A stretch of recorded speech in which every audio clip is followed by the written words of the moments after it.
Imagina que eres un empleado de una empresa de procesamiento de combustible nuclear.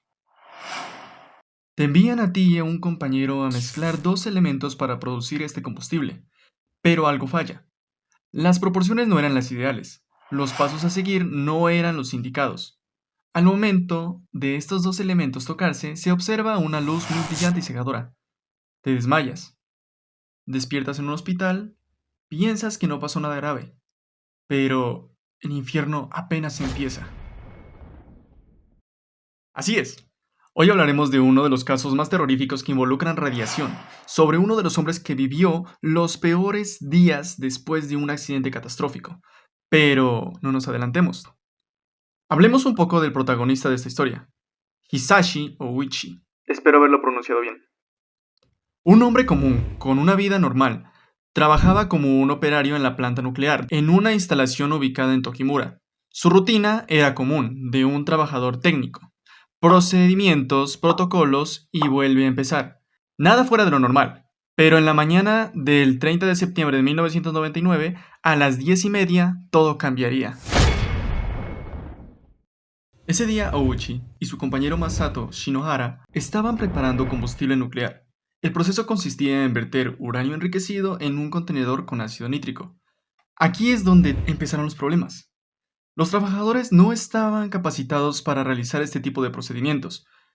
No tenían en claro los pasos a seguir, pero lo peor es que esto se realizó de forma manual, sin un sistema que debía medir la cantidad precisa y legal de uranio, que para ese entonces era de 2,4 kilos. Ellos vertieron aproximadamente 16 kilos, más de 6 veces lo permitido. Lo que ocurrió fue de inmediato. Un destello azul, violento, antinatural, iluminó la sala. No era luz común y corriente, era fisión nuclear, ocurriendo en tiempo real. Ese brillo era la manifestación visible de una reacción descontrolada. En ese momento, una enorme cantidad de neutrones y rayos gamma fue liberada directamente hacia los trabajadores. Pero el que tuvo la peor suerte fue Ouchi, el cual estaba justo sobre el contenedor. Fue el que más cantidad de energía absorbió. Para entender lo que pasó, hablemos de una unidad, el Gray. En pequeñas dosis, el cuerpo puede aguantar la radiación, pero a partir de 8 Gray, la exposición se considera letal e irreversible.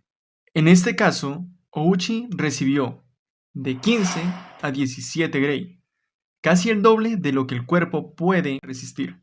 Esto, para ponerlo en términos más simples y cotidianos, podríamos compararlo con el equivalente a 160.000 radiografías de tórax al mismo tiempo. En ese preciso instante, Ouchi no murió, pero lo verdaderamente aterrador estaba por venir.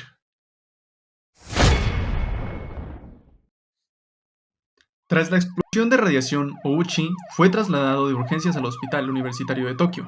Aún podía hablar, moverse, contar qué fue lo que pasó. Solo tenía algunos enrojecimientos en su piel. Pero lo que pasaba dentro de su cuerpo, debajo de su piel, era mucho peor.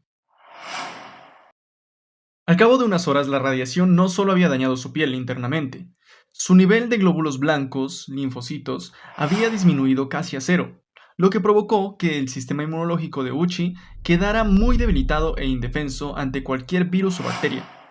La radiación había dañado su ADN. Las cadenas cromosómicas, que debían tener forma de X, se habían desbaratado en solo puntos negros flotantes. Esto significó algo crítico. El cuerpo de Uchi ya no podía regenerarse. Las células que morían ya no podían ser reemplazadas. Trataron de encontrar una solución trasplantando células madre de su hermana. Parecía funcionar, pero al final resultó ineficaz, ya que la radiación que aún existía en sus tejidos empezaba a destruir esa esperanza. Su cuerpo estaba luchando para sobrevivir, pero en sí, él se estaba descomponiendo en vida. En los días siguientes los efectos se intensificaron. Sus glóbulos blancos, casi inexistentes, seguían disminuyendo, así que su sistema inmunológico dejó de existir. Cualquier enfermedad, por mínima que sea, podía matarlo. Pero esto no fue lo peor. La piel comenzó a desprenderse. No eran quemaduras superficiales, como las que podía tener cuando llegó. sino capas, capas enteras, así como lo oyes. Empezaron a desprenderse, lo que dejó al tejido interno expuesto. Los médicos intentaron injertos de piel para cubrir esas zonas. El problema fue que en estas zonas debía haber células vivas, las cuales ayudarían a que el tejido nuevo pueda adherirse. Sin embargo, como anteriormente lo mencionamos, estas células habían dejado de existir. La piel, que aún conservaba Uchi, se desprendía al mínimo contacto.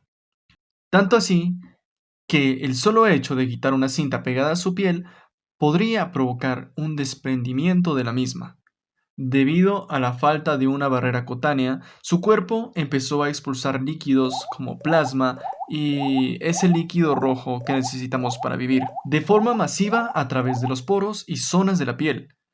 Es como si su cuerpo llorara. Con el paso del tiempo, la situación pasó de ser crítica a ser algo difícil de describir.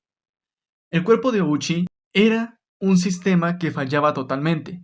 Comenzaron las hemorragias internas, constantes e incontrolables.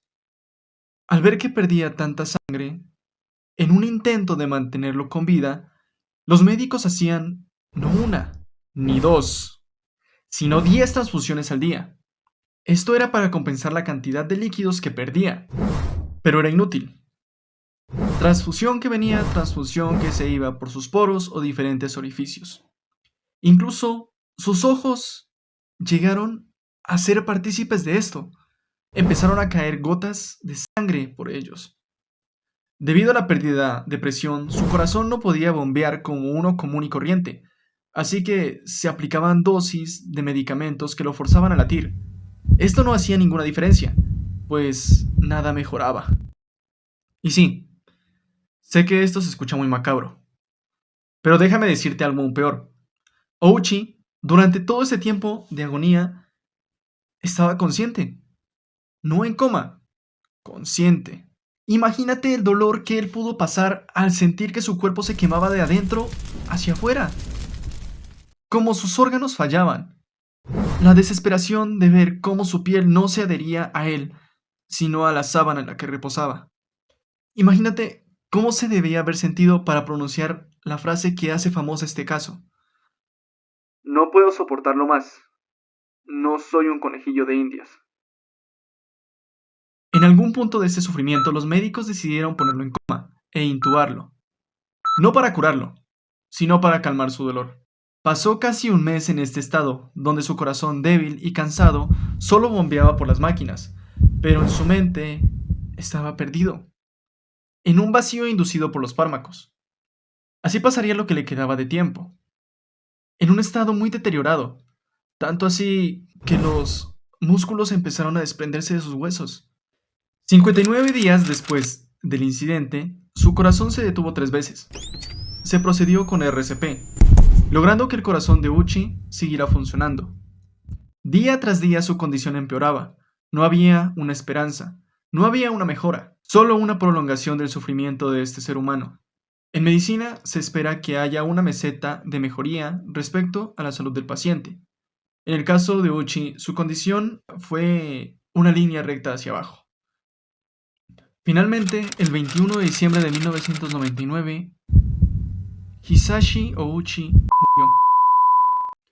Finalmente, 83 días fue todo lo que su cuerpo resistió. La causa fue una falla multiorgánica. Su cuerpo simplemente dejó de funcionar, después de casi 3 meses de sufrimiento. No porque quisiera hacerlo, sino porque estaba manteniéndoselo con vida de forma artificial. Después de lo que muchos hasta el día de hoy consideran una de las muertes más dolorosas y prolongadas de la historia. El accidente que ocurrió no fue un simple error, fue negligencia pura. Los trabajadores no estaban capacitados, no existían controles adecuados y el procedimiento se realizaba de forma incorrecta. En abril de 2001 comenzó el juicio contra los responsables de la empresa. 6 funcionarios fueron procesados, incluyendo el jefe de la planta. Las condenas fueron leves, penas de prisión de 1 a 3 años, aparte de compensación económica a las familias de los trabajadores que fueron afectados en esta tragedia. pero aún así el daño ya estaba hecho. Y aquí es donde la historia cambia, porque más allá de la radiación, hay una pregunta incómoda. Cuando una persona está condenada a irse de este mundo, cuando no hay posibilidad de salvación, ¿hasta qué punto tiene sentido prolongar su sufrimiento? Ouchi pidió que lo dejaran ir, pero no ocurrió. Y durante 83 días vivió algo que ningún ser humano debería experimentar. A veces no son los asesinos, ni los monstruos los villanos de la historia, sino los errores, los descuidos y las decisiones humanas, que convierten la vida en un destino peor que la muerte. Hola, si llegaste al final del video, dime qué fue lo que más te gustó. ¿Qué otro experimento o caso quieres que traiga a este canal? Dicho esto, suscríbete, dale like y te dejo con un blooper.